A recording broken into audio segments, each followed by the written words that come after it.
안녕하세요. 주식쇼 스트라이크 2부의 김혜선입니다. 추석이 이틀 앞으로 다가왔습니다. 여러분 즐겁게 오늘도 2부 시작해보도록 하겠습니다. 2부에서는 오늘 저와 함께요. 이 전문가로부터 성공 투자를 위한 방법과 종목에 대해서 배워보고요. 또 시청자 여러분들의 종목에 대한 고민도 해결해드리겠습니다. 먼저 도와줘요 리치맵 참여하실 수 있는 방법부터 알려드릴게요.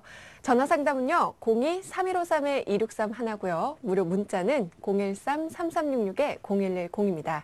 여러분들의 많은 참여 기다리고 있겠습니다. 자, 그럼 오늘의 감독 소개해드릴게요. 이대열 전문가님 만나보겠습니다. 전문가님 안녕하세요. 네, 안녕하세요. 저희 유익한 강의 시작하기 전에요. 먼저 이대열 전문가님의 프로필부터 소개해드릴게요. 성장주, 중기 상승 패턴주에 집중 투자한다. 시장과 기술적 분석, 기업 전망을 접목한 MTF 차트. 최적의 타이밍으로 성공 투자를 실현한다.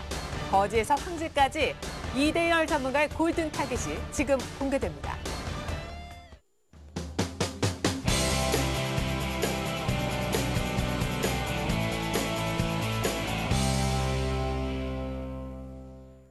네, 이대열 전문가님의 강의 시작해보도록 하겠습니다. 전문가님 요즘 많이 바쁘시죠?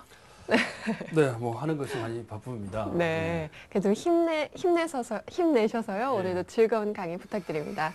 네. 네, 먼저 저희 오늘 강의 시작하기 전에요. 지난 시간에 공부했던 네. 그 내용부터 복습해보도록 하겠습니다. 네, 지난 시간에는 우리가 선물에 대한 내용들을 한번 배워봤습니다. 네.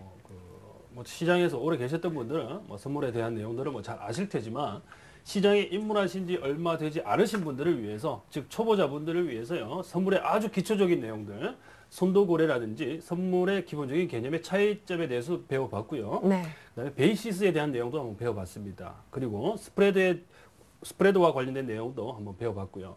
그래서 어찌 보면 이 베이시스나 스프레드와 관련된 내용들은 사실 여러분들이 이해하는데 조금 어려움이 있을 수 있어요. 왜냐하면 이것들이 이제 나중에는 이제 프로그램 차익 거래와 다 연결이 되는데, 제가 여기서 뭐 수식을 써가면서 콘텐고인 상태에서 프로그램 매수세, 즉 차익 매수가 유입되는 이유하고 오히려 프로그램 매도가 나오는 경우도 있을 수 있다라고 말씀을 드렸는데, 네. 현실의 시장에서는 콘텐고인 상태에서 프로그램 매도가 나오는 경우가 상당히 많거든요. 네. 그리고 백어데이션 상태에서 선물의 베이시스 차로 인해서 오히려 프로그램 차익 매수가 들어오는 경우, 뭐 이런 경우도 어떻게 일어나는가까지 제가 설명을 다 드렸습니다. 네. 그래서 이 부분까지 실질적으로 여러분들이 선물을 이해하게 되면서 베이시스와 이 프로그램 차익 거래가 콘텐고인 상태냐 백어데이션 상태냐 그거보다 오히려 프로그램 매수가 들어오는 환경을 이해할 수 있다면 강의를 잘 들으신 거예요. 예, 그 정도만 하셔도 이 기초 강의에서는 여러분들은 정말 알짜맞다 뽑아냈다고 장담할 수 있습니다. 자, 그런 그 연장선상에서 금일은요, 이제 옵션에 대한 얘기를 제가 할 건데, 선물에 대한 내용 자체가 조금 이해가 되셔야 이제 이 옵션에 대한 내용도 좀 수월하게 이해가 되실 수 있는데, 여러분들께서는 다 준비가 됐다라고 가정을 하고, 제가 오늘 한번 진도를 한번 나가볼까 합니다. 네. 그럼 본격적으로 이제 옵션에 대한 내용 공부해 보도록 할 텐데요. 먼저 네. 첫 번째로 소개해 주실 내용이 예. 옵션의 개념인가요? 지난주에 제가 옵션에 대한 기본적인 개념을 제가 말씀을 드렸어요. 네. 옵션 자체가 나타내는 것은 바로 권리를 사고 파는 거다라고 말씀을 드렸는데, 네. 선물은 그죠? 기초자산인, 즉 주가지수 선물을 기준으로 한다면 기초자산인 코스피 200 지수가 존재를 합니다. 그렇죠? 근데 이 옵션은 대상이 코스피 200 주가지수가 대상이긴 대상인데, 네. 사고 파는 것은 지수를 사고 파는 것이 아니고, 살 수 있는 권리, 무형의 상품을 거래하는 거라 그랬어요. 그죠? 자, 네. 여러분 개념을 잘 구분을 하셔야 돼요. 자, 기초자산이라는 것이 있는데, 자, 코스피 200 지수예요. 이게 상품이에요. 상품. 이 상품을 우리가 파생상품 시장에서는 기초자산이라고 합니다. 기초자산. 즉, 실질적으로 거래가 돼야 되는 상품들은 이 상품인데, 우리가 여기서 코스피 200을 줄여서 저기 K200이라고 쓸게요. 코스피 200 주가 지수 선물이 여기서 한번 나와 주겠죠. 주가 지수 선물이라는 것은 이 코스피 200 지수를 우리가 뭐 3개월 뒤에 매월 3개월 뒤에 두 번째 목요일 날, 두 번째 목요일 맞죠? 두 번째 목요일 날 우리가 이 상품을 결제를 통해서 현금을 주고 받읍시다라고 해서 이 상품을 거래를 하는 거예요. 그럼 실질적으로 그죠? 이걸 거래를 하는데 계약 시점이 앞당겨지는 거잖아요, 얘는. 근데 코스피 200 주가 지수 옵션이에요, 이제는. 옵션이에요. 선물하고 옵션하고 차이점은 이 선물은 이거를 그죠? 다이렉트로 거래를 하는 거라 그랬어요. 자, 그런데 이 지수 옵션은 코스피 200 지수를 그죠? 사고 팔 수 있는 이 권리를 어떻게 한다? 매매를 하는 거예요. 권리를. 즉 내가 콜 옵션을 갖고 있으면 살 수 있는 거고 풋 옵션을 갖고 있으면 팔 수 있는 거예요. 뭐를? 이거를. 언제? 매월 두 번째 목요일 결제 시점에. 이것은 권리 의무자들이 그죠? 이제 권리 행사하는 사람이 있다면 의무자가 이행을 해야 될 거예요. 근데 중간에 청산할 수 있겠죠, 그죠? 반대 매매를 통해서. 그거는 선물하고 똑같아요. HTS 거래를 하는 거니까. 그래서 주가지수 옵션은 대상이 선물처럼 이렇게 다이렉트로 코스피 200 지수를 거래하는 것은 아니고 이 권리라는 무형에 보이지 않는 것들을 거래를 하는구나 이렇게 간단하게 좀 생각을 좀 해주시면 되겠습니다. 자, 한 가지 여러분들께서 주의하셔야 될 거. 여기에서 이 개념에서 굉장히 좀 중요한 부분인데 코스피 200 주가지수 옵션은 만기가 그죠?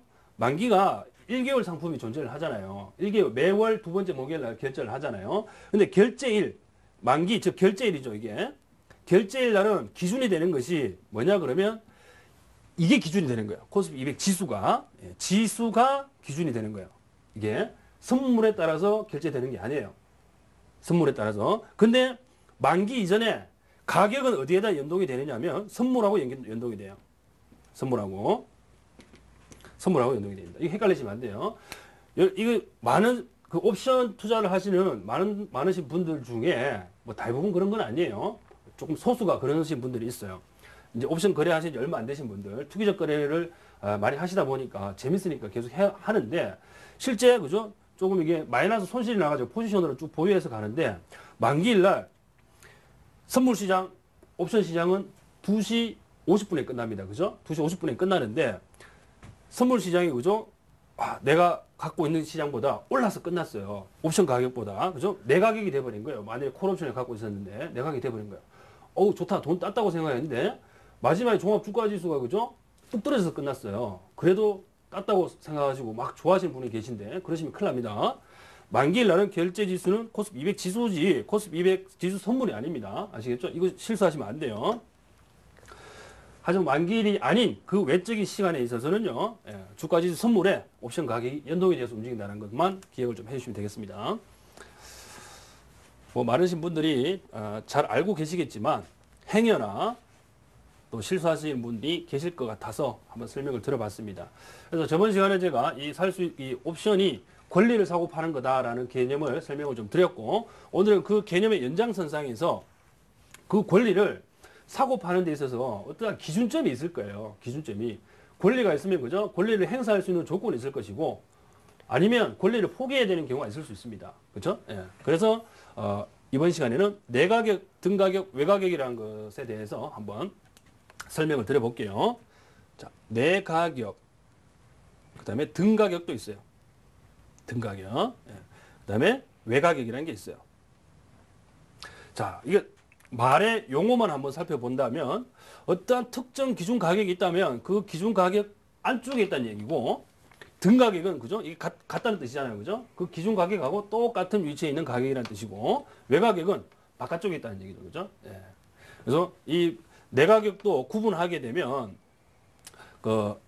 이게 등가격에 가까운 내가격이 있을 수 있고 아주 안쪽에 있는 내가격이 있을 수 있잖아요. 그것은 이제 딥 내가격 뭐 이렇게 표시를 하고 이쪽에서 아주 외가격을 딥 외가격이다 이렇게 얘기를 하는데 뭐 우리나라 말로는 심 외가격 뭐 이런 표현을 씁니다. 심 내가격.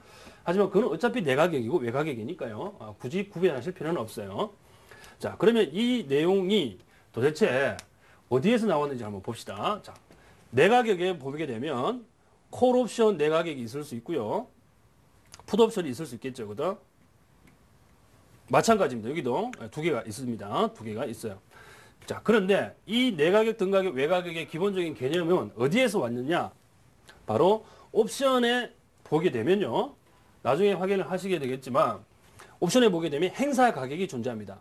옵션에 보게 되면 행사 가격이 존재해요. 행사 가격.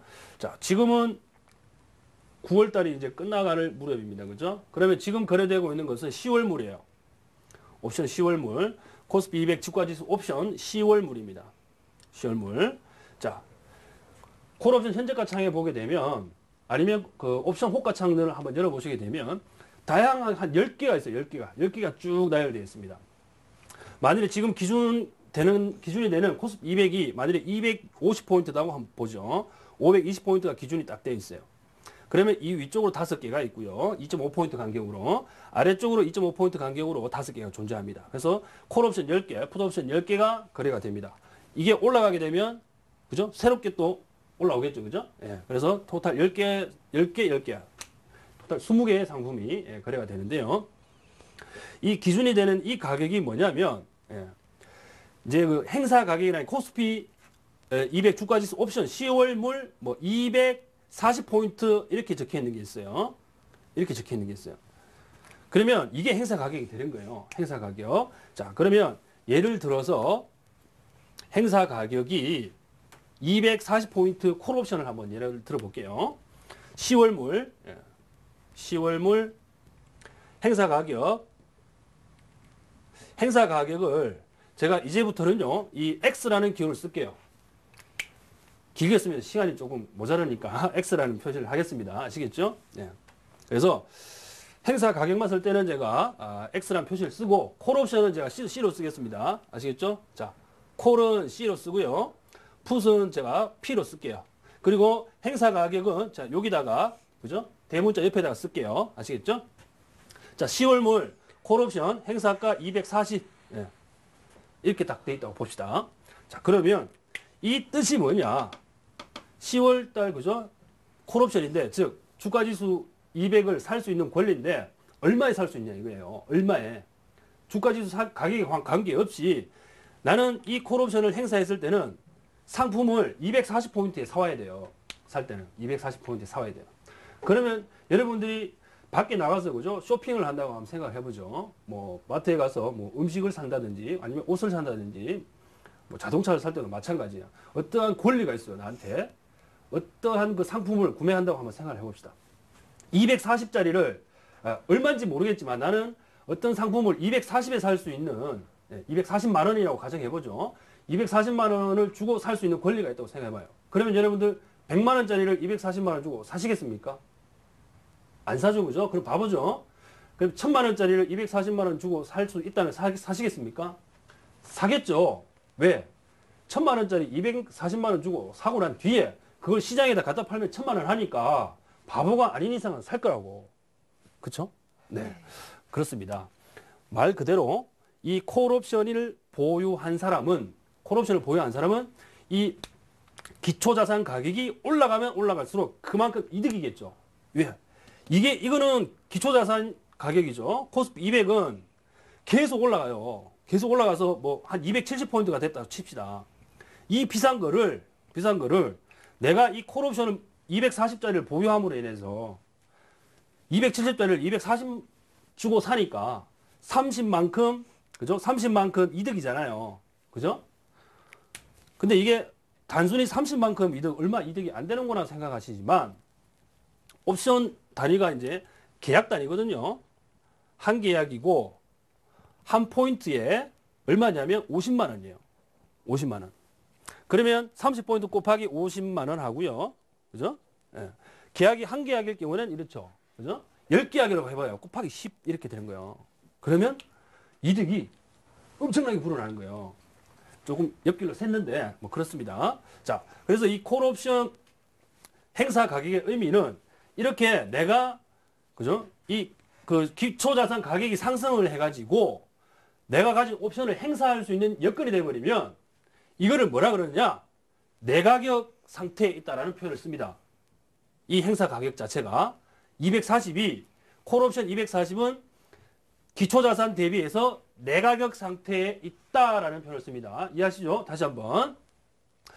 콜옵션 240은 기초자산 코스피 200 지수 250포인트 대비 행사가가 내가격 상태에 있다. 예, 이 표현을 씁니다. 자, 그러면 바꿔서요. 행사가가 280이라고 한번 보죠. 280.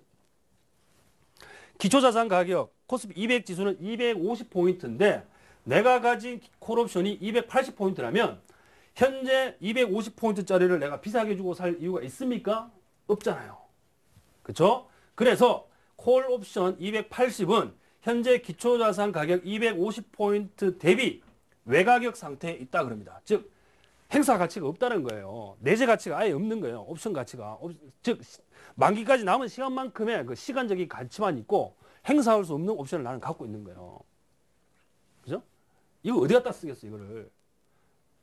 근데 이걸 사시는 분들은 무엇을 기대하고 사느냐? 조금 논외적인 얘기인데 지금 가치가 남아있는 시간 가치밖에 없으니 옵션이 싸겠습니까? 비싸겠습니까? 엄청 싼 거예요. 엄청 싼 거예요. 뭐 5,000원 막 이렇게밖에 안 하거든요. 옛날에는 단위가 1,000원 단위여서 뭐 1,000원짜리가 존재했지만 지금은 이제 콜 승수가 옵션 승수가 이제 50만 원으로 바뀌었기 때문에 이제 굉장히 한 틱 사이즈가 5,000원이겠죠, 그죠? 예, 5,000원인데 굉장히 쌉니다. 싼 맛에 사다 보니까 그죠? 레버리지가 엄청나게 올라가요. 그걸 위해서 투기로 들어가는데 기초자산 가격이 만일에 280 위로 올라가 버리게 되면 대박이 나는 거예요. 로또를 만든 거예요. 근데 안 올라간다. 예, 그러면 게임 끝나는 거죠. 예, 돈 버리는 거예요. 그냥 길바닥에다가. 자, 그렇다라는 얘기고요. 이거를 여러분 다시 한번 말씀드릴게요. 콜 280은 행사가 현재 250포인트 대비 행사를 할 수 없기 때문에 그죠? 외가격 상태에 있다. 이런 표현을 쓰는 겁니다. 아시겠죠? 외가격. 그러면 등 가격은 말 그대로 이거 250이죠. 코스피 200 지수 250. 얘가 250이에요. 그러면 자 보세요. 코스피 200 지수가 250포인트고 이 콜옵션이 250포인트인데 똑같죠, 그죠?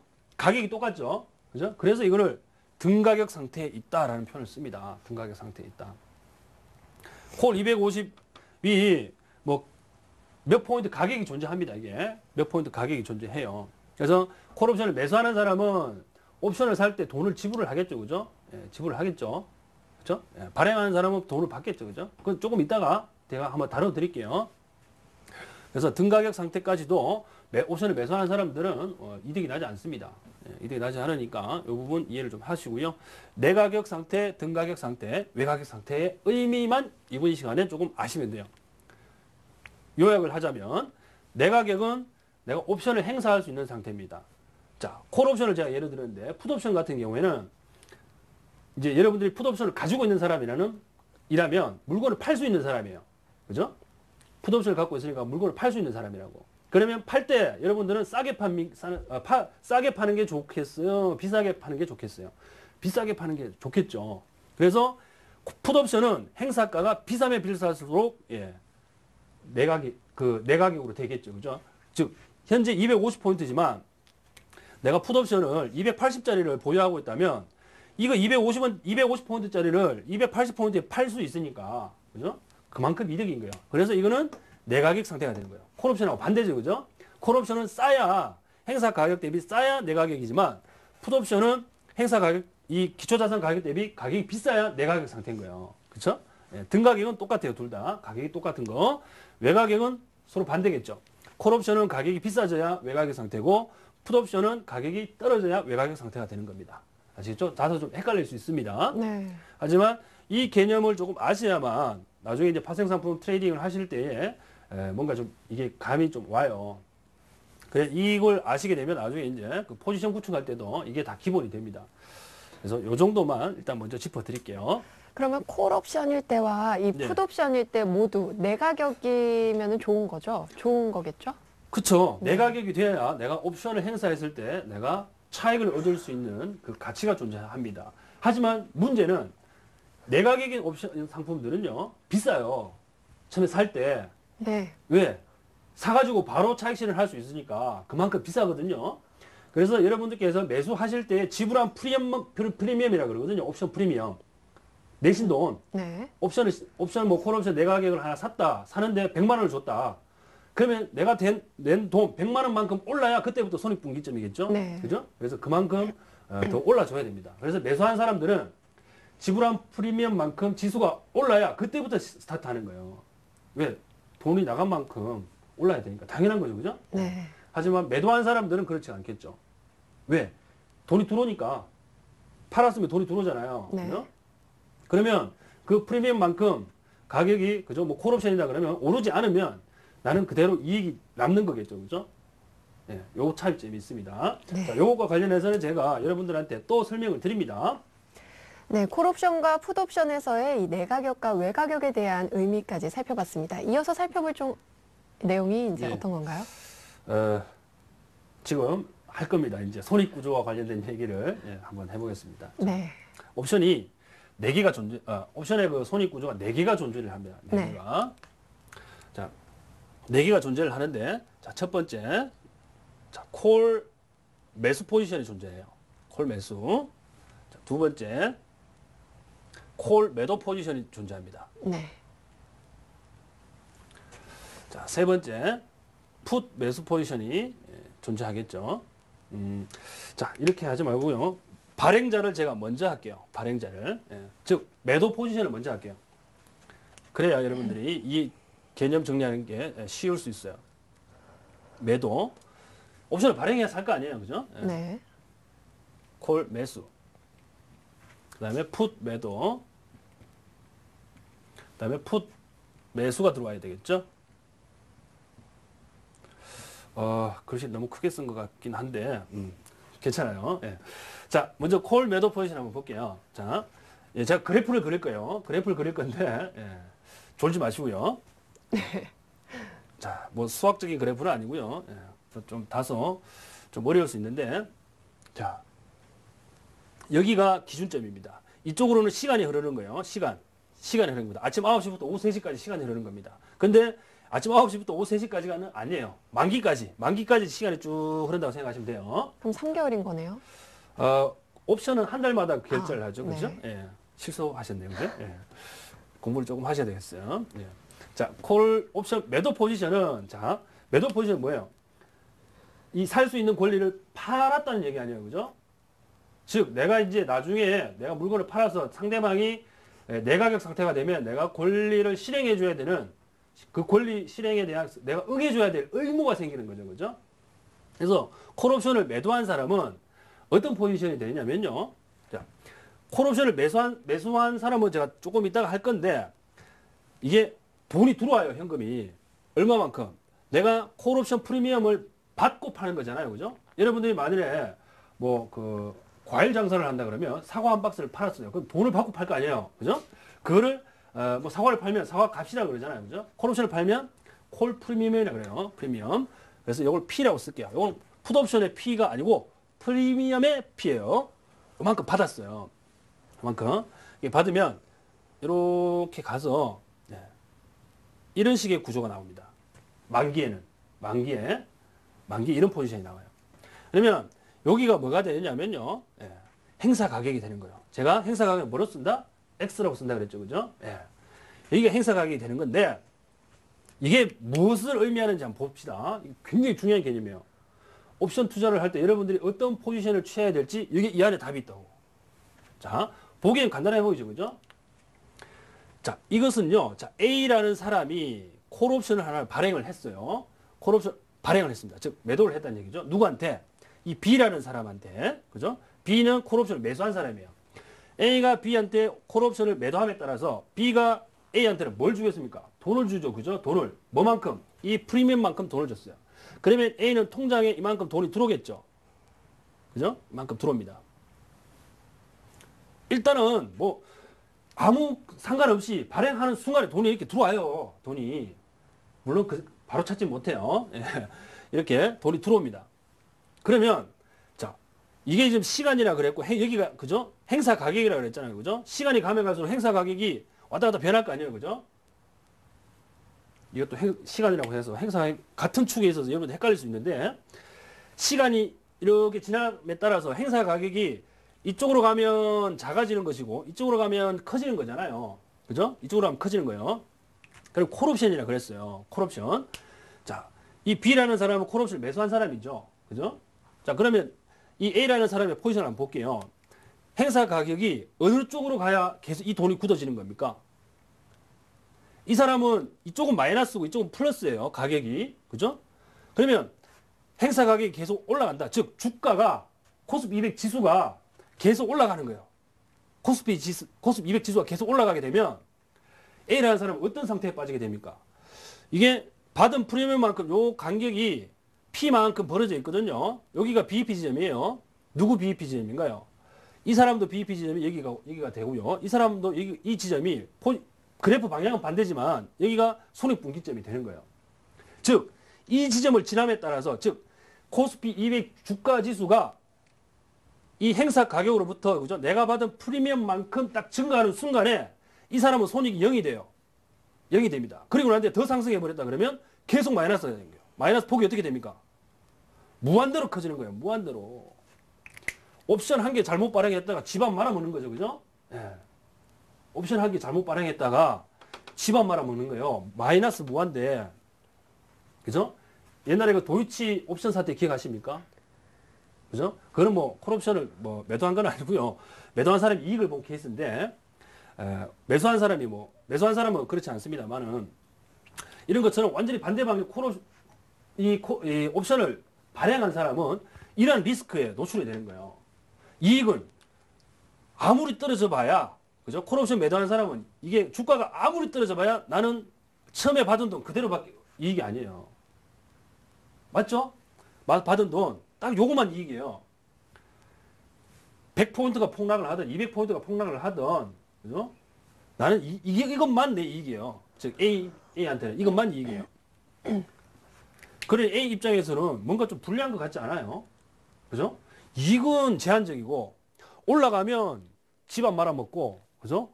이게 좀 뭔가 불리한 것 같지만 그렇지 않아요. 그렇지 않습니다.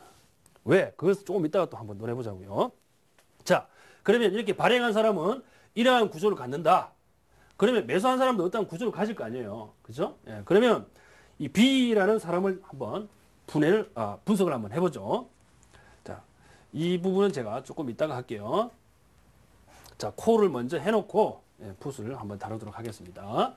여기다가 이제 콜 매수한 사람 누구죠? B라는 사람이죠. 예. 자, B라는 사람은 자, 이것과 그림을 잘 비교해서 보셔야 됩니다. B라는 사람은 산 사람이죠. 즉 사과를 산 사람이에요. 살 때 뭘 줍니까? 돈을 주고 사죠. 그죠? 그러면 일단 내 지갑에서 돈이 빠져나갑니다. 그죠? 뭐만큼? 옵션 프리미엄만큼 돈이 빠져나가요. 어디에서 시작하나요? 여기 마이너스 P에서 시작하겠죠. 그죠? 프리미엄만큼 돈이 빠져나갔으니까. 그러면 주가가 오르면 나는 이익이잖아. 왜? 어떤 특정 행사 가격이 여기 있는데, 그죠? 이 행사 가격이요. 그죠? 왜? 이 사람이 이 행사 가격에다가 옵션을 발행했으니까 내가 가지는 행사 가격도 이 행사 가격이에요. 그래서 이 행사 가격에서 얼마만큼 올라야 됩니까? 내가 지불한 프리미엄만큼 올라야 나는 본전이죠. 그죠? 그럼 여기 플러스 P만큼 이렇게 될 거예요. 그럼 이 지점이 되겠죠. 그죠? 그러면 이 사람은 지불한 프리미엄만큼 이렇게 올랐다가, 그죠? 여기가 행사가니까 이게를 기점으로 해서 주가가 오르면 오를수록 손익분기점을 지나서는 이제 이득이 될 겁니다. 이렇게. 여기가 BEP가 되는 거죠. 그죠? 똑같은 지점이에요. 똑같은 지점. 예, 이게 BEP가 되는 겁니다. BEP는 손익분기점이며, 예, 손익분기점. 아시죠? 예. 자, 이렇게 올라가는 구조가 될 겁니다. 자, 보자고요. 콜옵션 매수자가 가지는 포지션의 그 꿈의 환상이 왜 생기는지. 자, 나는 프리미엄을, 그죠? 옵션을 살 때 얼마만큼 돈을 줬느냐? 이 P만큼만 줬어요. 그죠? 그러면 나는 주가가 엄청 폭락했어요. 마이너스 100포인트, 200포인트 막 폭락해요. 엄청나게 떨어져요. 이쪽으로. 예, 막 떨어집니다. 나는 얼마만큼 손실인가요? 처음에 옵션 살 때 준 돈만큼만 손실이에요. 그죠? 맞나요? 주가가 아무리 떨어져 봐야 나는 옵션 살 때, 그죠? 사과값, 즉, 사과 살 때 준 돈, 그것만 손실이에요. 즉, 손실은 제한적이죠. 손실은 상당히 제한입니다. 손실은 제한. 근데 주가가 막 올라요. 근데 이 사람은 어땠나요? 주가가 떨어지면 떨어질수록 요만큼 이득이었죠. 그죠? 이 사람은 요만큼만 손실이죠. 서로서로 주고받았나요? 안 받았나요? 서로서로 주고받았죠? 그죠? 맞죠? 그러면 이제 매도한 사람, 매수한 사람 똑같아졌죠. 요거는. 자, 이 콜옵션 매수자가 가지는 가장 큰 이점은 뭐냐? 주가가 계속 상승할 때요. 이 사람은 주가가 계속 상승하니까 손실이 어떻게 됐나요? 손실이 무한대까지 늘어나죠. 그죠? 집이 폐가망신했다고. 그 폐가 망신한 돈이 어디로 갔나요? 이 사람한테 가요. 이 사람한테. 예. 이익이 무한대로 늘어납니다. 매력적이죠. 그죠? 옵션 하나 잘 샀다가 로또를 두드려 맞은 계기예요. 주가 지수가 엄청나게 급등하는 거예요. 엄청나게. 그러다 보니까 나는 행사가를 여기다 사가지고 요만큼 피만큼만 올라주면 본전인데 더 올라버린 거예요. 막 미친 듯이 올라요. 예. 그러다 보니까 통장이 터질 듯이 막 돈이 불어납니다. 이게 옵션 매수자가 가지는 콜옵션 매수자가 가지는 꿈의 환상이죠. 예. 이런 케이스는 잘 없어요. 예. 그냥 제가 좀 극단적으로 설명을 좀 드렸는데 여기서 제가 드리고자 하는 말씀은 뭐냐 그러면 자, 콜옵션을 매도한 사람은 이익이 제한적이고요. 손실은 무한대까지 늘어날 수 있다는 거. 그렇죠? 그리고 콜옵션을 매수한 사람은 손실은 제한적이에요. 내가 지불한 프리미엄만큼만 손실을 입는다는 얘기예요. 최대 손실이. 그리고 이익은 무한대까지 늘어날 수 있다는 겁니다. 그리고 여기서 또 한 가지 핵심은 매도 포지션과 매수 포지션은 서로 상쇄 관계에 있는 거죠. 그죠? 여기서 이 그래프를 이대로 갖다 엎으면 어떤 그래프가 나오냐면요. 자, 점선으로 표시하게 되면 이런 그래프가 나와요. 이런 그래프가. 서로 주고받으니까 이런 그래프가 나오겠죠. 그렇죠? 이게 콜 매수가 될 것이고 이거에 콜 매도가 될 거예요. 매도가. 서로 완전 반대 관계에 있다는 겁니다. 근데 이것은 만기 때 손익 포지션이고요. 실제 시장에서 움직이는 것은 이렇게 직각으로 이게 그 아주 날카로운 각을 그리면서 움직이지는 않습니다. 뭐 조금 심도 있게 들어가야 되는 내용이지만 그냥 가볍게 들으세요. 예. 이렇게 스무드하게 이렇게 움직여요. 이것도 마찬가지로 스무드하게 이렇게 움직입니다. 예. 그 이유는 이제 그 옵션 상품이 만들어질 때 이게 좀 금융공학적으로 굉장히 좀 어렵게 만들어졌어요. 이 상품이. 그래서 시장의 수많은 변동 그 요소들을 다 반영을 하다 보면 이렇게 각이 지게 이게 그죠? 구조가 나오기가 불가능합니다. 자, 그 다음에 풋옵션 해야죠. 그죠? 예. 자, 풋옵션도 한번 발행자가 있습니다. 풋을 매도해요. 이것도 A씨가 매도했다고 칩시다. 그 다음에 풋옵션도 매수하시는 분이 계실 거예요. 그죠? 풋옵션 매수하시는 분. 어느 분이 매수하셨나니까 또 B씨가 또 매수하셨네요. 예. 이분은 계속 매수만 하시네요. 그죠? 자, 이렇게. 자, 풋옵션 같은 경우는 뭔가요? 팔 수 있는 권리. 팔 수 있는 권리를 발행을 한 거예요. 팔 수 있는 권리를 상대방한테 넘겼다는 얘기죠. 그러면 이 B씨가 어제는 콜옵션을 매수해서, 그죠? 좀 재미를 봤어요. 그래서 오늘은 좀 떨어질 것 같아서 풋옵션을 매수했어요. 즉, 풋옵션을 매수했다는 얘기는 사과를 팔 수 있는 권리를 내가 갖고 있다는 거예요. 특정 행사 가격 X에. 여기도 가격이 X고요. 행사 가격 X입니다. 이게 똑같겠죠. 왜? A씨가 행사 가격 X에 팔 수 있는 권리를 팔았으니까 B씨 산 사람은 그걸 판 걸 샀을 거 아니에요. 그죠? 네, 그래서 B씨는 행사 가격 X에 팔 수 있는 권리를 산 거예요. 말이 좀 헷갈리죠. 그죠? 처음 들으신 분들은. 자, 그러면 풋옵션을 매도한 사람들은 일단 산 사람 기준으로 한번 생각해 보세요. 자, 풋옵션을 산 사람은 무엇을 기대하고 샀을까요? 주가 지수가 떨어지면 나는 이 행사 가격이 높기 때문에 비싸게 팔라고 이 풋옵션을 샀겠죠. 그러면 이 사람 같은 경우는 주가가 떨어져야 이득이겠죠. 그죠? 왜? 주가가 이 밑에 있어야 주가 코스피 200 지수 밑에 있어야 나는 이 비싼 행사 가격 X만큼 그죠? 높은 가격에 팔 수 있으니까. 그래서 이 사람은 이 행사 가격 이거 실선으로 그려야죠. 이런 그래프가 나와요. 역시 얼마만큼? 이 사람이 그죠? 발행한 P만큼 내가 돈을 주고 산 거예요. 프리미엄만큼. 그래서 이만큼 마이너스로 시작하겠죠. 그죠? 마이너스로 시작하겠죠. 그러면 발행한 사람은 이 사람이 지불한 돈이 이 사람한테 들어갔겠죠. 그죠? 그러면 이게 위쪽으로 올라와야 될 거예요. 맞죠? 그러면 이게 이렇게 되겠죠. 점점점점점 가면 여기 플러스 P가 될 거예요. 즉 B씨가 준 옵션 프리미엄이 A씨 통장으로 들어간 거죠. 그죠? 이렇게 들어간 거예요. 근데 주가가 계속 떨어지니까 이 사람은 이득이잖아요. 그러면 주가가 계속 떨어지면 풋옵션을 매도한 사람은 어떻게 되나요? 손실이죠. 그죠? 손실 나야지 이 사람한테 돈이 들어갈 거 아니에요. 그래서 포지션이 이렇게 됩니다. 이렇게 돼요. 요것은 이 사람이 받은 프리미엄이죠. 그죠? 예, 여기 플러스 P가 될 거예요. 예, 요만큼 건너뛰어야죠. 그죠? 마이너스 P가 맞겠네요. 그죠? 예, 마이너스 왼쪽으로 갔으니까 예, 여기가 BEP가 되는 거죠. 손익분기 기점이. 이 사람 같은 경우에는 그죠? 요만큼 이것도 그죠? 프리미엄만큼 이 P만큼 좌측으로 이동해 줘야 여기가 BEP가 될 거예요. 그래서 주가가 떨어지면 떨어질수록 풋옵션을 매수한 사람은 이렇게 이익이 계속 늘어날 것이고 풋옵션을 매도한 사람은 주가가 떨어지면 떨어질수록 손실은 커져만 갈 겁니다. 자, 이거를 그죠? 이쪽으로 옮겨 놓으면 이것도 역시 이렇게 될 거예요. 이렇게 이런 그래프가 나올 겁니다.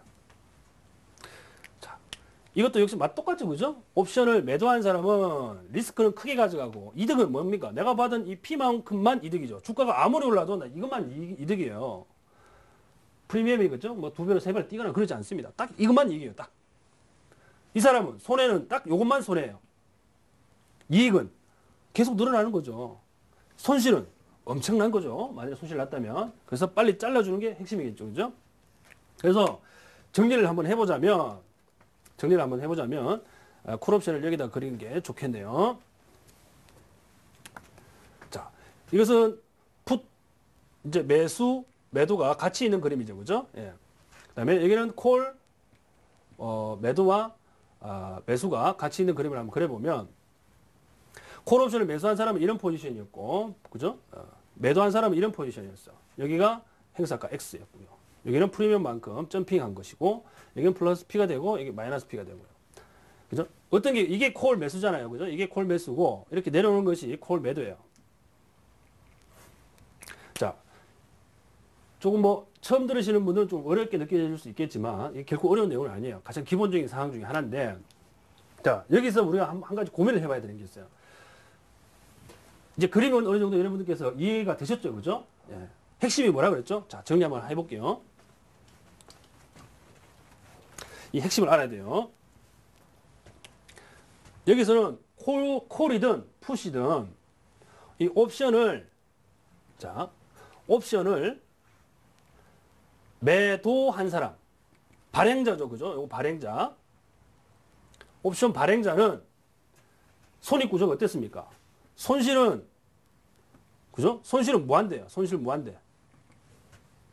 얼마가 손실 날지 모르는 거예요. 근데 이익은 제한이었죠. 그죠? 받은 프리미엄만큼만 이득이었잖아요. 기억나시죠? 그죠? 제한적. 이익은 제한적이에요. 더 이상 늘어나지 않습니다. 그러나 옵션을 매수한 사람은 손실은 내가 옵션을 살 때 지불한 프리미엄만큼만 포기해버리면 되니까. 그죠? 나 이 옵션 필요 없어. 시주각 됐네. 이러면 끝이에요, 그냥. 손실은 제한적이죠. 이익은 무한대. 예. 옵션 하나 잘 사서, 그죠? 대박 나면 집을 살 수도 있는 것이고, 차를 한 대 살 수도 있고, 그래요. 예. 이게, 그래서 개인들은 대부분 옵션을 매수를 합니다. 예. 그러나, 이 아주 기초적인 강의만 듣고 내일 당장 옵션을 매수해야 되겠다. 이렇게 생각하시는 분 계시다면 큰일 납니다. 예. 그렇게 하지 마세요. 아직 여러분들이 하실 내용은 이 옵션 투자론 중에서도 이 옵션 파트에서 극히 미미한 부분에 불과하니까 하셔야 될 게 너무너무 많아요. 그러니까 오늘 들은 강의 때문에 옵션을 매수한다 이런 생각 아예 안 하시는 게 좋습니다. 아시겠죠? 예. 자, 아직 끝나지 않았습니다. 손익구조가. 자, 매도자는 그죠? 손실이 무한대로 갈 수 있고 매수자는 이익이 무한대로 갈 수 있다 그랬어요. 자, 그러면 옵션을 매도하는 사람은 그죠? 왜 이익이 제한적인데도 불구하고 그죠? 매도를 하고 이익이 제한적이고 그죠? 손실이 무한대라면 누구나 생각해도 불합리한 거잖아요. 그죠? 매수한 사람은 이해가 되죠. 그죠? 왜? 이익이 무한대니까 매수를 할 거 아니에요. 근데 매도한 사람은 도대체 이게 정상적인 사람인가 말이에요. 왜 매도를 할까? 이것은요, 현금 흐름과 관계가 있어요. 그리고 시간 가치와 관계가 있는데, 시간 가치는 요 설명이 끝나고 나면 제가 설명을 드릴 거예요. 1번 포인트인 현금 흐름이에요. 현금 흐름. 현금 흐름. 이 중요한 겁니다, 이거. 예. 자, 옵션 매도자. 자, 옵션을 매도하게 되면, 옵션 매도자는 매도하게 되면 뭐가 들어온다 그랬어요? 프리미엄이 들어온다 그랬죠. 그죠? 그죠? 프리미엄 들어오잖아요. 그러면 여러분들이 뭐 기관 투자가의 뭐 펀드 매니저다. 아니면 뭐 포트폴리오 매니저다. 이렇게 한번 생각해 봅시다. 자, 한 1,000억을 여러분들께서 직접 굴립니다. 주식에 뭐 한 800억 들어가고 선물에 100억 넣고 옵션으로 100억을 지금 굴려야 되는 그런 상황이에요. 그러면 옵션을 매수를 하게 되면요. 뭐 여러 가지 뭐 세금도 있고 막 있을 거 아니에요. 그죠? 뭐 물론 파생 상품은 세금은 없어요. 뭐 수수료만 있는데 기타 여러 가지 뭐 인력에 필요한 뭐 운영비라든지 그죠? 뭐 이런 여러 가지 비용들이 수반이 돼요. 그냥 그런 것까지 생각해야 된다고. 그러면 옵션 매도자인 경우에 그죠? 이 현금 흐름은 어떻게 되겠어요? 내가 매수자가 있을 거 아니에요. 그죠? 옵션 매수자가 있으면 매수자는 뭘 지불한다 그랬죠? 프리미엄을 지불하잖아요. 그러면 이 현금 흐름 관점에서 봤을 때 매도자는 손실이 무한대까지 늘어날 수는 있겠지만 현금 흐름 관점에서 보면 돈이 들어와요. 그죠? 나는 옵션 발행하는데 돈 필요합니까? 옵션 발행하는데 그냥 매도하면 매도가 돼요. 이거는 그냥 매도하면 그냥 매도가 된다고. 물론 증거금이 있어야 되겠죠. 그죠? 매도해버리면 돼요. 그러면 아무런 비용도 없이 통장에 이 사람이 그죠? 지불한 돈이 딱 꼽히는 거예요. 그죠? 현금이 들어오죠. 그죠? 현금이 플러스잖아. 플러스 현금이에요. 그러면 이걸 그냥 갖고 있느냐? 그렇지는 않죠. 이 들어온 현금을 어떻게 굴려야 되는 거예요. 굴려. 예. 굴려. 예. 이걸 굴리는 거죠. 어디다 굴리는지는 이제 뭐 펀드 매니저가 할 일이고, 그죠? 전략적인 측면에서 굴려야 되는 거고, 매수자는 마이너스 현금 흐름이잖아요. 일단 손해보고 시작하는 거예요. 일단 손해보고 시작하는 거예요. 왜? 내 통장에서 돈이 나갔으니까, 계좌에 돈이 빨리 나갔으니까 무조건 마이너스에서 시작하는 거예요. 그래서 옵션 매수자는 내가 지불한 프리미엄만큼 떨어지거나 올라줘야만 그때부터 시작인 거예요. 시간적으로 일단 지고 시작하는 거죠. 그죠? 안 그런가요? 맞잖아요. 내가 만일에 뭐 500만 원 주고 샀다. 그죠? 500만 원. 네. 500만 원. 프리미엄이 500만이에요. 500만 원 주고 샀어요. 그러면 500만 원만큼 올라줘야 나는 그때부터 0에서부터 시작하는 거잖아요. 맞나요? 그래서 옵션 매도자가 갖는 가장 유리한 게 바로 이거예요. 현금 흐름이 플러스냐 마이너스냐. 이게 굉장히 중요한 거예요. 전략적인 측면에서 나중에 여러분들이 고급 옵션 이 기법으로 가게 되면 이 현금 흐름이 매우 중요합니다. 왜? 현금 흐름이 플러스로 되면 이거를 단기적으로 다른 데서 운용을 할 수 있다니까? 다른 데서. 이게 만약 포지션으로 운영되는 거라고 한번 생각해봐요. 포지션으로. 그죠? 다른 데서, 뭐 RP나 뭐 CP나 MMF나 이런 데서 운영이 된다 그러면 뭐 연수익률로 단기적으로 뭐 1%만 내도, 그죠? 그게 어딥니까? 100억에서 1%면 그죠? 1억인데. 그만큼 옵션 매도자가 갖는 이 현금 흐름이 굉장히 중요하다는 거예요. 그래서 여러분들은 와 이익이 무한대네 여기에 초점이 맞춰져 있기 때문에 개인 투자자들은 투기꾼들 있죠. 예, 아주 초보자 분들이 많아요. 투기꾼들 중에 이익이 무한대라는데 이게 머리가 살짝 이렇게 그죠 회전이 되다 보니까 예, 무조건 옵션 매수하는 거예요. 매수. 예. 어떻게 됩니까? 깡통이죠. 큰일 납니다. 그럼 매도를 해야 되느냐? 매도하려면 증거금도 필요하고요. 집을 날려먹을 수도 있기 때문에 이 네이키드 포지션이라는 거예요. 자, 다시 한번 말씀을 드리죠. 이 손익구조와 관련해서 굉장히 중요한 내용입니다. 자, 콜을, 그죠? 매수하는 거, 단독 포지션 구축하는 것을 또 콜 매도, 단독 포지션 구축하는 거, 풋을 매수하는 거, 매도하는 거를 딱딱딱 요 하나씩, 그죠? 해가지고 극단적으로 이익을 많이 내려고 하는 사람들이 있는데 이거를 우리가 스페큘레이터, 즉 투기 거래자 이렇게 얘기하거든요. 그래서 이런 포지션들을 네이키드 포지션이라고 해요. 즉 해지가 하나도 되지 않은 포지션. 한번 잘못 가버리면 게임 끝나는 포지션. 네이키드 포지션이라고 해요. 그래서 여러분들께서 만일에 로또를 맞아야 되겠다. 그럼 로또를 사세요. 아시겠죠? 이거 하지 마시고 이게 잘못하게 되면 콜옵션 매도 포지션 콜 매도나 뭐 매도 포지션을 보셔서 알겠지만 손실이요 엄청나게 늘어납니다. 잘못하게 되면 큰일 나요. 자, 마지막으로 왜 큰일 날 수밖에 없는가? 옵션을 매도한 사람의 현금 흐름이 플러스로서 무조건 좋은가? 그렇지만 않아요. 또 숨어 있는 게 있어요. 바로 이 옵션 그릭스, 즉 옵션의 민감도 지표라는 게 있는데요. 이게 좀 여러분들 좀 괴롭히는, 앞으로 공부를 하시게 되면 많이 괴롭힐 거예요. 이것들이. 제가 뭐 간단하게 정리만 했어요. 어차피 기초 개념을 잡는 시간이니까. 여기에 보면 옵션 델타, 옵션 감마, 옵션 세타, 그다음에 베가, 여기 로라는 것도 있어요. 로라는 것은 이제 뭐 이자율과 관계되어 있는데, 이 옵션 민감도 지표인 로는 이자율에 대해서 옵션 가격이 얼마만큼 민감하게 움직이는가를 나타내는 건데 굉장히 좀 비탄력적이에요. 즉 크게 영향을 안 미쳐요. 무시해버리세요. 무시 안 해도 돼요. 중요한 것은 이 네 가지입니다. 네 가지인데 이 옵션 델타라는 것은 그 현재가 창에 보게 되면 다 나와 있어요. 이제 기초 자산이 좀 그 변동을 하겠죠, 그죠? 코스피 200 주가지수 옵션에 기초 자산이 있을 거 아니에요. 그 기초 자산이 움직이는 그 변동에 따라 가지고 옵션 가격이 변합니다. 그죠? 뭐 내 가격이 될 수도 있고 외 가격이 될 수 있는 거니까 당연히 변하겠죠. 그거를 델타라고 표현을 하는데 델타는 이 사용 용도가 굉장히 많아요. 해지할 때도 이 델타를 가지고 해지 비율 계산하는 데 쓰고요. 또 델타가 의미하는 것은 이 옵션이 내 가격 상태로 남아있을 확률을 나타내기도 해요. 뭐 델타가 0.58이다. 그러면 내가 이 옵션을 가지고 행사할 수 있을 가치가 확률이 58%라는 얘기예요. 아시겠죠? 그렇게 간단하게 좀 잡아주시면 되고, 사실 이것을 굉장히 상세하게 해야 돼요.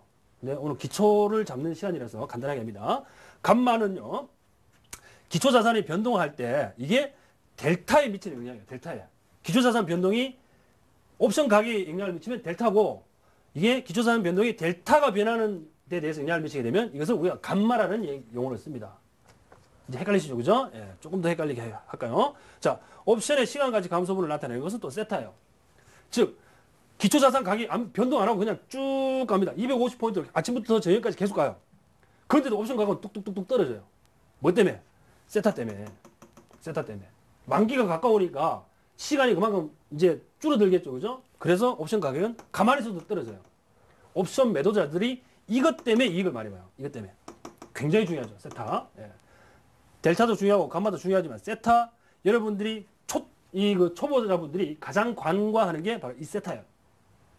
만기가 가까우면 가까울수록 기가 급수적으로 떨어집니다. 예.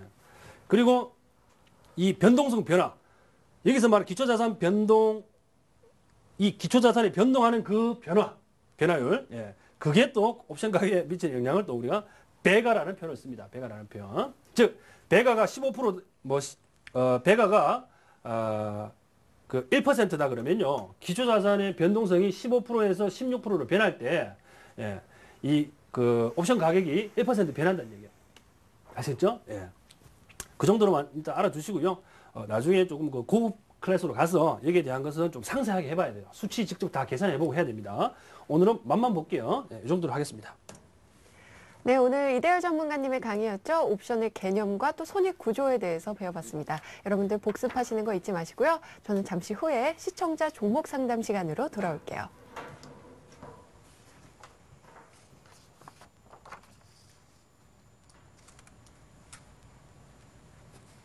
I paid my dues time after time. I've done my sentence, but committed no crime. And bad mistakes, I've made a few.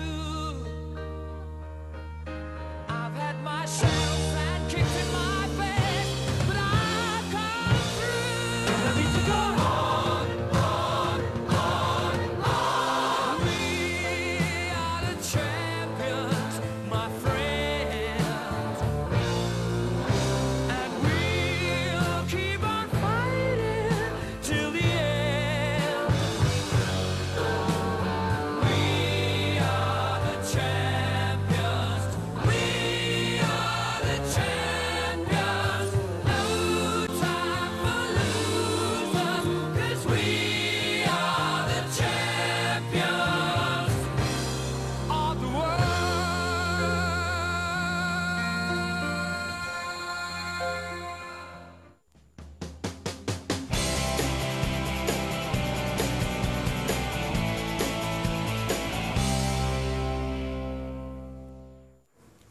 네, 여러분의 성공 투자를 위한 종목 상담 시간이 돌아왔습니다.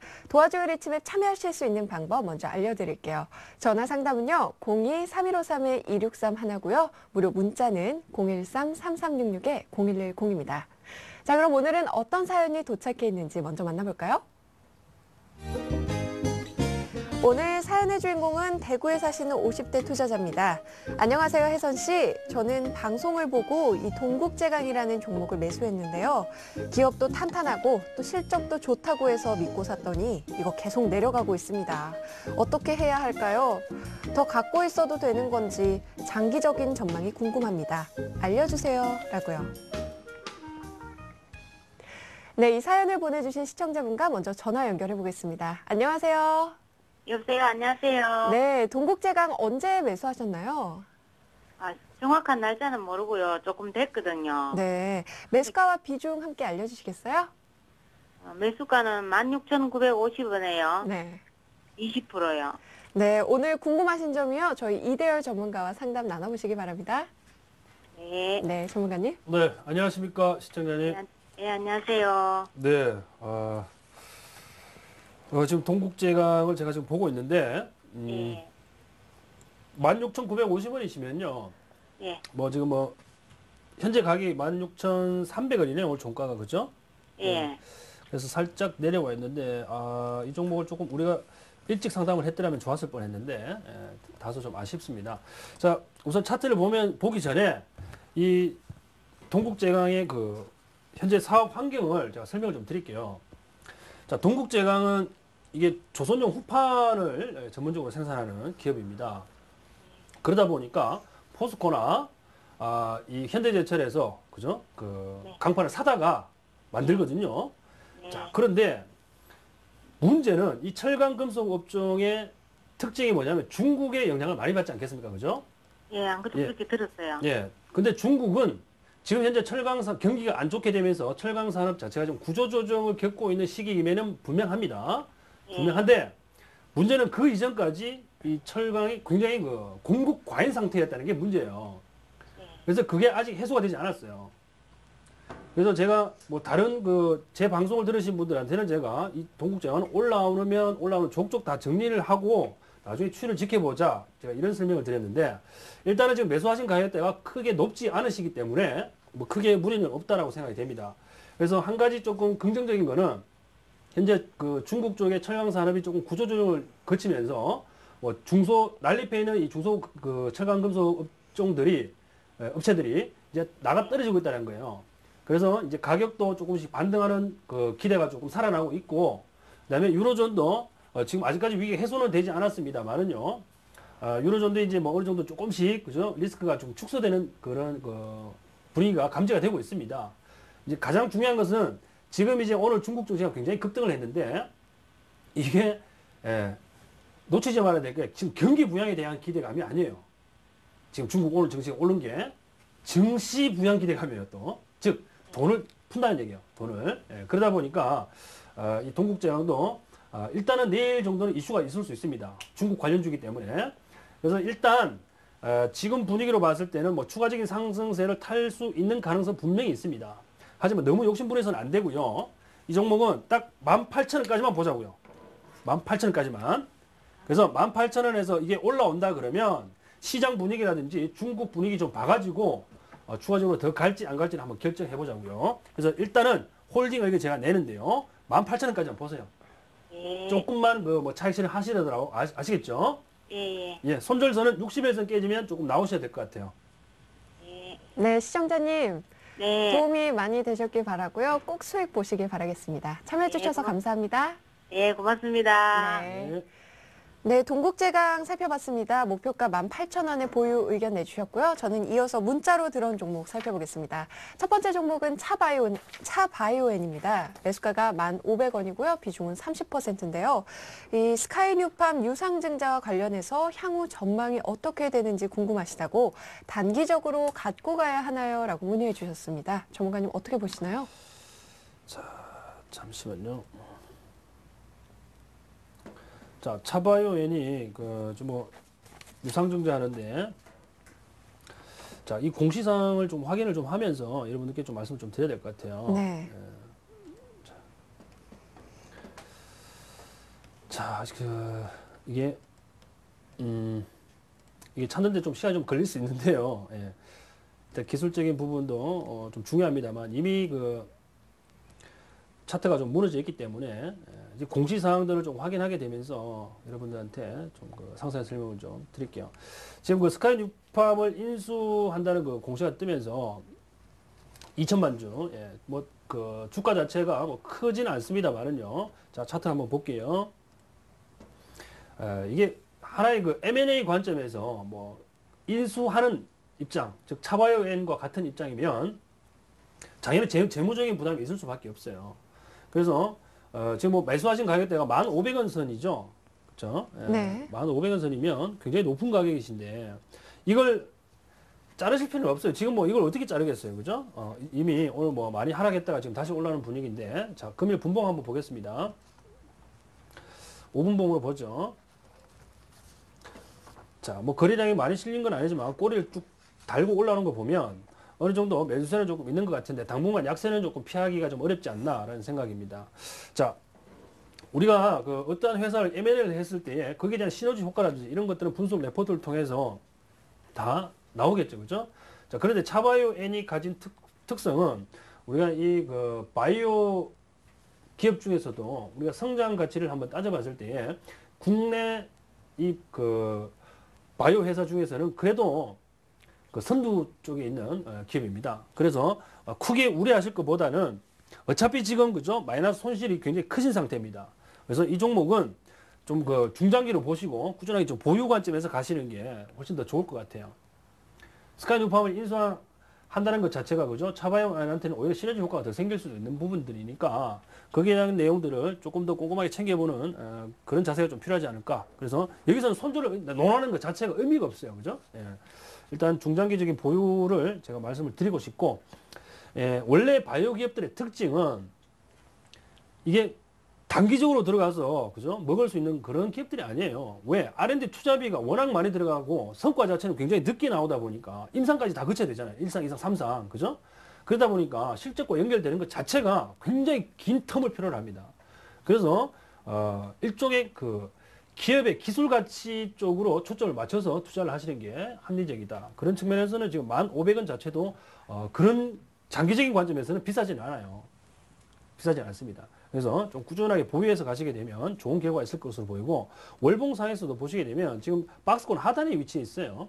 그래서 어느 정도 그 유상증자에 따른 재무적 손실로 인한 주가 조정이 마무리가 된다면 바로 또 상승세로 이어질 수 있으니까 이 부분들은 조금 기다림의 자세가 필요하지 않나라는 생각입니다. 네, 차바이오엔 이 중장기적으로 보유 의견 내주셨습니다. 이어서 살펴볼 종목은 저희 한양 ENG 살펴보겠습니다. 매수가가 7,550원의 비중은 30%인데요. 이 종목 보유해야 하는지 아니면 손절을 해야 하는지 물어보시는데요. 전문가님 어떻게 보시나요? 네, 한양 ENG 7,550원. 7,500원 50원. 이게 오늘 매수하신 것 같아요, 느낌이. 네. 7,550원. 자, 한양 ENG도 오늘 무슨 악재가 있는 것 같은데, 오늘 그 코스닥 지수가 아침에 많이 무너지게 되면서 이 종목도 같이 흘러내린 것으로 보입니다. 네. 자, 공시 자료가 있나 잠깐 확인을 좀 해볼게요. 없네요. 예, 특별한 그 악재가 있는 것은 아니고, 금일 코스닥 지수가 무너지게 되면서, 투매 물량들이 대거 유입된 것으로 보입니다. 근데 이게 그 외국인들의 매수세가 지금 4만 주 정도 진행된 것은 뭐 아무것도 아니라고 보고, 자, 매수하신 가격대가 굉장히 좀 현재 주가 대비해서는 자리는 괜찮습니다. 자, 그런데 오늘 너무 많이 빠졌죠. 그죠? 매물 부담을 너무 많이 안았다는 건데, 네. 일단은 뭐 홀딩 관점 제가 말씀드릴게요. 이 종목 자체가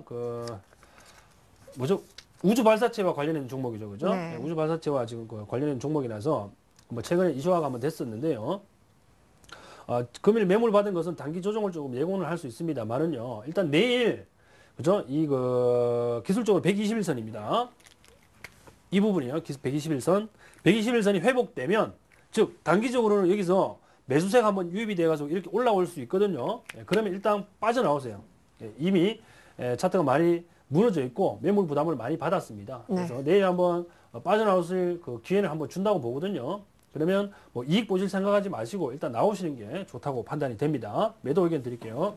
네, 한양레인지 이 매수가 근처에서 차익 실현하시라는 의견 내주셨습니다.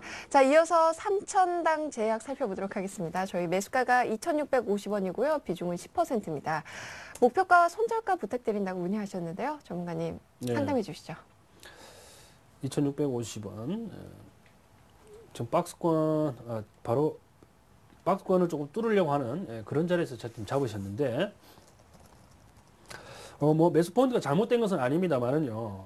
거래량을 조금 확인하시고 매수하는 전략이 좀 낫지 않았을까라는 생각인데 자, 우선 이 종목에 굉장히 큰 특징이 있어요. 자, 어떤 특징이 있나요? 자, 이게 시세 주고 그죠? 이렇게 지금 박스권을 움직이고 박스권을 그리고 있는데 61선 이렇게 그죠? 계속해서 올라가고 있어요. 네. 그죠? 즉 시세가 크게 무너지지 않은 거예요. 이런 케이스는. 자, 그런데 금일 아침에 개발하게 했어요. 그죠? 물량이 쭉 나왔죠.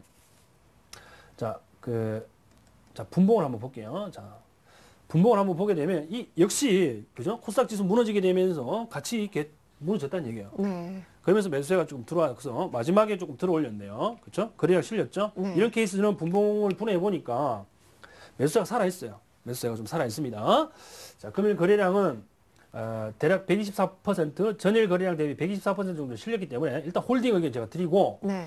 뭐 거래량 자체가 뭐 폭발적으로 일어난 것은 아닙니다만은요.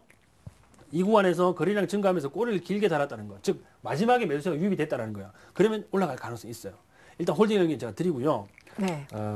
이게 목표가와 손절가도 예, 손절가는요. 이게 매수세가 유입됐던 가격이 지금 네. 61선 위에서 그죠 이루어졌기 때문에 추가적으로 떨어진다고 치더라도 61선이 살아 있으면 매도를 해서는 안 되겠다라는 생각이 좀 듭니다. 61선 자체를 손절선으로 좀 설정을 하시고 목표가는요. 실질적으로 분봉상에서 매물을 받았던 가격들을 한번 봐야 돼요. 네. 자, 매물을 받았던 가격대는 이 가격대네요. 아주 깔끔하게 받았네요. 2,660원이네요. 2,660원입니다. 예. 자, 일봉상에서 2,660원이면 지금 매수하신 가격대가 2,650원이잖아요. 네. 그죠? 그러면 매수하신 가격대에서 나와야 되느냐? 그게 아니에요. 제가 말씀드리는 것은 2,660원에서 즉 매수하신 가격대에서 이게 추가적으로 보유를 할 것인가 말 것인가를 결정해야 되는 포인트예요. 즉 본전치기 하고 나올 것인가 더 보유할 것인가를 결정해야 되는 시점이 뭐 빠르면 내일 나올 수도 있고요. 아니면 이제 다음 주에 나올 수도 있는데 일단 보유하셔가지고 지금 2,890원이 지금 최단기에서는 뭐 고점인데 전체적인 측면에서 본다면 한 2,800원 선에 도달하게 되니까 매물이 계속 나왔었는데요. 그래서 2,800원 선 이상에서는 뭐 단기적으로 차익 실현 관점으로 접근하는 게 좋다는 생각인데요. 자, 한 가지 조금 여러분 조심해야 될 게 지금 최근에 패턴 보게 되면 주봉을 보게 되면 올라오는 패턴이에요. 빠르게. 그래서 이게 거래량을 동반해서 이렇게 올라온다면 거의 한 3,000원까지도 가버릴 수가 있어요. 3,000원 이상까지. 그래서 거래량이 동반된 상승은 목표가 3,000원, 거래량이 동반되지 않으면 2,800원 선까지 보시고 거래량이 동반되지 않은 상태에서 매수가 부근까지 온다면 그때는 빠져나오셔야 되겠죠. 그죠? 거래량 어느 정도 거래량이냐? 최근에 돌파 시도를 했던 대략 한 250만 주 정도까지는 실려줘야 돼요. 즉 200만 주 이상은 실려주는 거래량이 필요합니다. 왜? 이때 매물 부담을 조금 받았잖아요. 근데 이때 거래량이 대략 한 250만 주 되거든요. 그래서 대략 최소한 200만 주 정도는 있어야 이 매물대를 돌파할 가능성이 좀 있습니다. 그래서 거래량 기준은 대략 한 200만 주 제가 드리고 거래량 동향에 따라서 2,650원에서 홀딩하느냐? 홀딩한다면 그죠? 2,800원선 1차 목표가 2차 목표가는 3,000원 제가 드리겠습니다. 네, 저희 3,000당 제약 들어봤습니다. 이 손절가는 61선으로 잡아주셨고요. 1차 목표가가 2,800원에 2차 목표가 3,000원까지 의견 제시해 주셨습니다. 이어서 살펴볼 종목입니다. HB 테크놀로지고요. 매수가가 1,300원에 비중은 70%입니다. 역시 앞으로의 전망에 대해서 물어보시는데요. 전문가님 어떻게 보시나요? 네.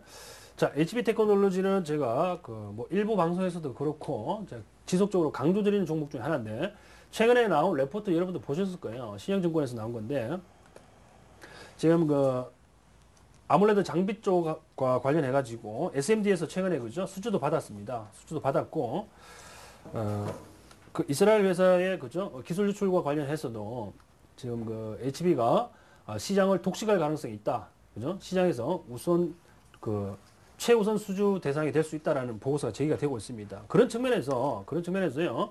이 HB 현재 주가 흐름 자체가 아직 박스권에 있어요. 박스권 하단에 있어요. 박스권 하단에 계속 네. 매수가 유입됐던 그 가격대입니다.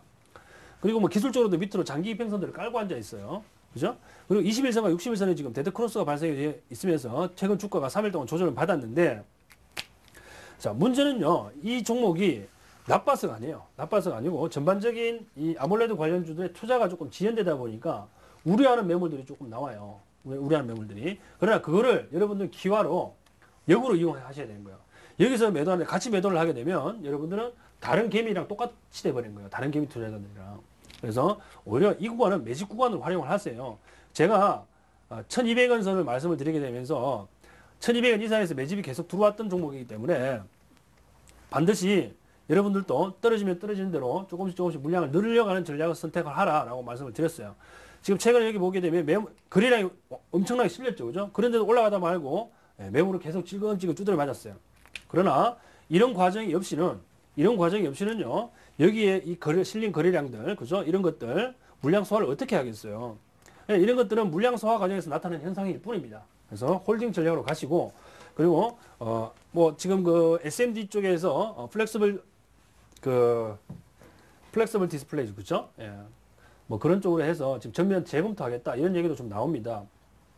자, 하지만 연말로 갈수록 이 전기전자주들이 미국의 소비 지표라든지 이런 것에 민감하게 반응할 수 있어요. 그러면 전기전자 업종으로 매기가 다시 들어올 겁니다. 자, 그러면 지금 현재 가장 우려되는 것은 삼성전자 4분기 실적 자체가 3분기를 정점으로 해서 꺾인다라고 지금 시장에서 보고 있습니다. 그런 것들이 지금 삼성전자 주가를 많이 억누르고 있는 거거든요. 자, 하지만 중요한 것은 주가는요, 3개월 선행하는 게 아니에요.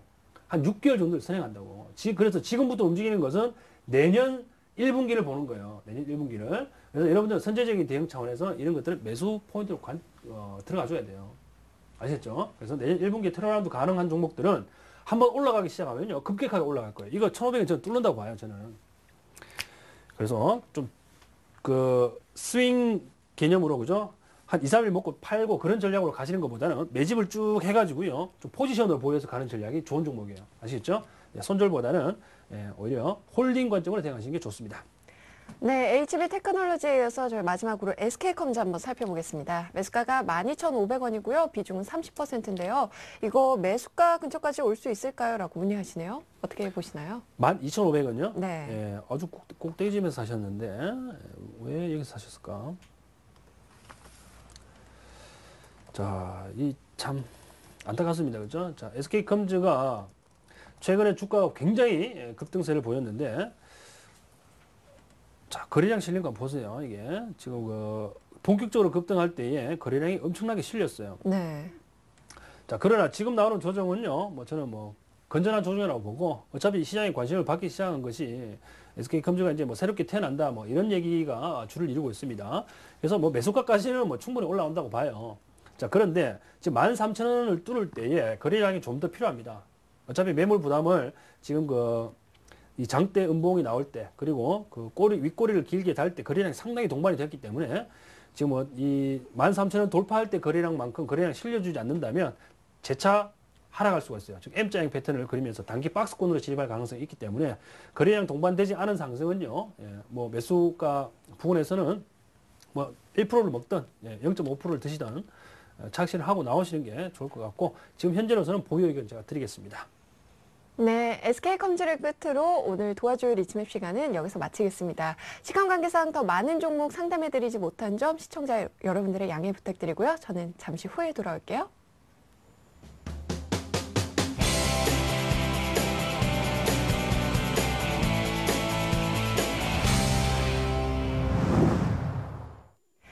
네, 이대열 전문가님의 내일장을 위한 홈런주를 알아보는 시간인데요. 먼저 지난 종목에 대한 리뷰 먼저 해주시겠어요? 네, 저희가 지난 시간에 봤던 종목이 ICD였죠? 네, 그렇습니다. 네. 자, 잠시만요.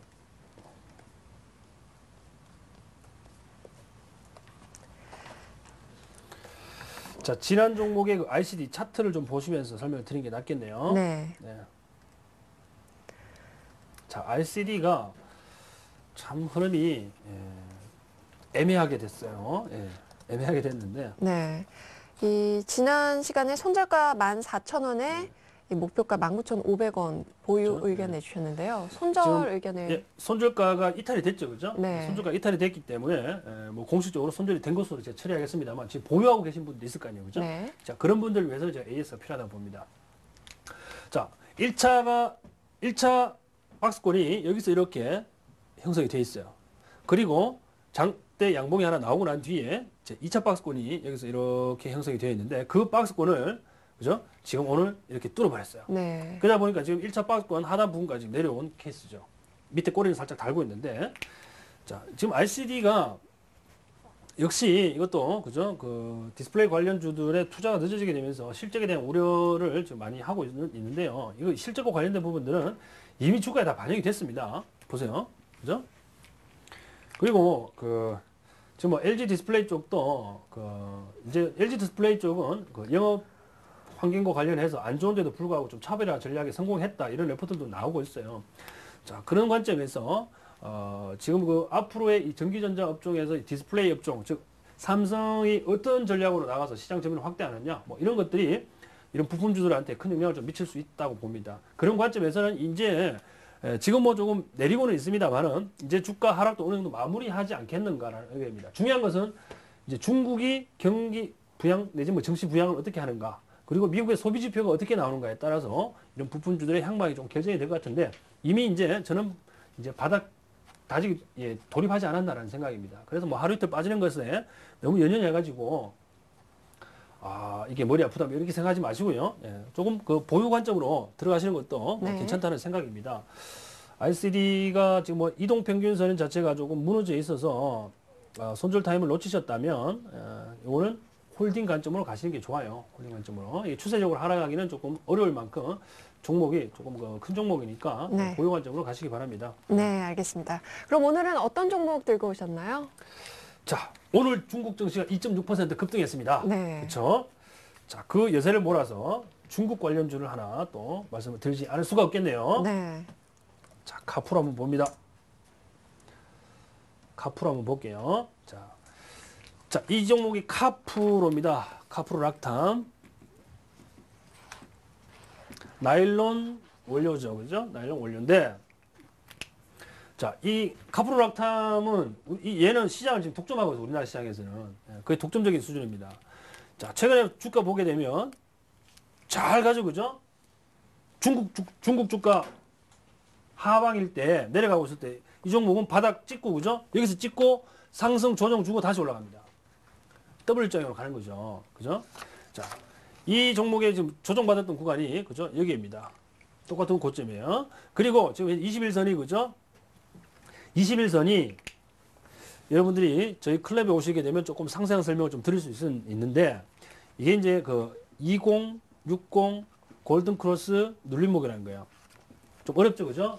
나중에 설명 들으실 기회가 있을 거예요. 골든 크로스 뒤에 나오는 눌림목이 오늘 형성이 되고 바로 십자의 꼬리를 달아버렸어요. 그죠? 자, 오늘 중국 증시 2.6% 급등입니다. 급등. 폭등. 2000포인트가 깨지냐 마냐 이런 와중에 올랐는데 왜 올랐냐가 중요하죠. 시장에서는 경기 부양에 대한 그게 아니냐, 증시 부양에 대한 기대가 아니냐 이런 얘기가 하는데 지금 뭐 주요 골자는 증시 부양을 시키기 위한 무슨 조치를 내놓을 것이다. 직접 정부 고위 관료가 뭐 그런 얘기도 했다. 뭐 이런 것들이 지금 시장에 돌고 있습니다. 그렇기 때문에 그냥 넘어갈 수 없잖아요. 왜? 21선이 그죠? 이렇게 골든 크로스 내주고 이렇게 눌림 주면 들어가줘야죠. 그죠? 들어가줘야지. 매수가 내일 이 종목이 얼마만큼 갭 상승할지 모르겠습니다만은요. 지금 종가가 17,050원 기준으로 해서 그죠? 내일 시초가에 한번 잡아보시기 바랍니다. 시초가에 잡으시고 시초가에 잡으시고요. 지금 16,000원 그죠? 21선 딱 손절 라인 잡으셔가지고 뭐 대응하시게 되면 뭐 크게 문제가 없지 않을까라는 생각입니다. 자, 거래량도 지금 살아나고 있잖아요, 그죠? 이 부분 거래량 네. 살아나고 있기 때문에 충분히 더 갈 수 있다 봅니다. 네, 이어서 살펴볼 종목 솔고바이오 한번 네. 전략 세워주시겠어요? 자, 솔고바이오. 솔고바이오 이제 테마주죠, 그죠? 예, 이제 네. 안철수 테마주 중에서 거의 뭐 대장격인데, 최근에, 그죠? 엄청나게 두드려 맞았어요. 밑에 60일선에, 그죠? 네. 오늘 지지받는 모습이 나왔어요. 밑으로 이평선, 61선, 121선, 200일선을 깔고 있어요. 거래량이 지금 이틀 동안 평균적인 거래량 수준밖에 안 돼요. 그러면 이 종목 역시 내일 시장 분위기가 조금 좋다면 테마주들이 움직일 수 있어요. 그래서 이 종목 역시 내일 시초가량 공략을 한번 해보시고요. 네. 예, 대략 한 1,800원, 제가 목표가를 한번 1,850원인가요? 그쵸, 저 분봉상으로 찍어드릴게요. 네. 1,850원. 자, 분봉을, 지금 5분봉을 보고 계십니다. 예, 목표가는 요 정도, 1,850원. 이게 음봉을 두드려 맞아가지고요. 네. 그 음봉이 길게 나올 때 무너지기 바로 직전 그 가격이에요. 1,850원대 목표가 단기적으로 트레이딩 하시는 거예요. 아시겠죠? 그래서 트레이딩 바이 의견 제가 제시하겠고, 뭐 손절 가격은요, 일봉에서 한번 보시게 되면 지금 60일 이평선이 지금 이 가격이 얼마냐면요, 대략 한 1,580원 정도 됩니다. 그래서 60일선 기준으로 해서 짧게 손절 타임 잡으시고 대응하시게 되면 별로 크게 무리가 되지 않는다라고 생각을 합니다. 솔고바이오 내일 한번 관심 있게 지켜봐 주시기 바랍니다. 네. 이대호 전문가님의 카프로와 솔고바이오까지 내일장 공략주 알아봤습니다. 오늘 이대호 전문가와 함께한 강의에서 여러분 궁금하신 점은요, 전화, 문자로 언제든지 상담해 주시기 바랍니다. 더 자세한 내용이 궁금하신 분은요, 이 리치맵 홈페이지에서 전문가님의 온라인 방송을 통해서 확인해 보시는 것도 유익할 것 같습니다. 네, 오늘 전문가님 옵션에 대한 내용 잘 들어봤습니다. 네. 다음 시간도 또 기대해 보면서요, 저희 오늘 전문가님과 인사 나누겠습니다. 감사합니다. 네, 여러분 시장이 다소 명절 분위기에서 좀 사라진 모습인데요. 오늘 소폭이나마 상승했습니다. 내일장은 더 시원하게 달리는 우리 시장 기대해 보면서요. 저희 주식쇼 스트라이크 2부 여기서 인사드릴게요. 편안한 밤 보내시고요. 저는 내일 다시 찾아뵙겠습니다. 감사합니다.